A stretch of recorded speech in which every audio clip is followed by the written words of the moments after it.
söz qoşum, sən məni dinlə. Vurğunun şeiriyle, senin hüsnünlə təbiət gələcək cana və hüsn.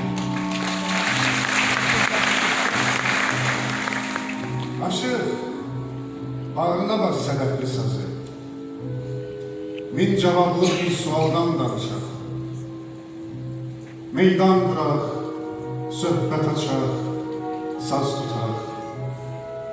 Gül yanaqda, boşa xaldan danışaq. Vurğun deyər bir dərd bilən yar olsun. Zülfü bulut, ağ sinəsi qar olsun. Yaxşı gündə, yaman gündə var olsun.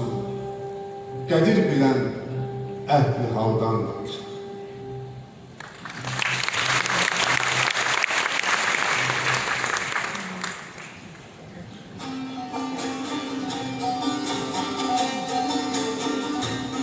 Qazaq sarsız olur.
Ay şairler vatani bizim taraflar.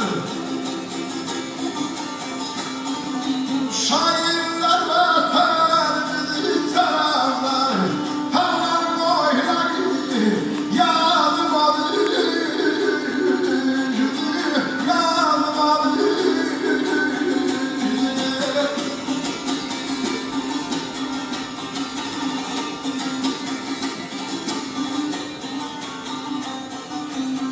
Sen bizim ellerin ruhuna bir bak, bizden içmedi biraz bola. Nişanlı kızların görüşlerine bak, terini sayları yanıma düştü, yanıma düştü.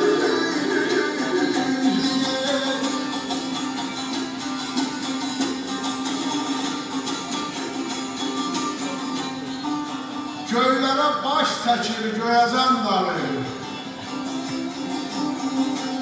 Akşam açıq olur ayın qabağı. Bizim gəlinlərin bayram qabağı. Fəsəli yaymağı yadıma düşdü. Fəsəli yaymağı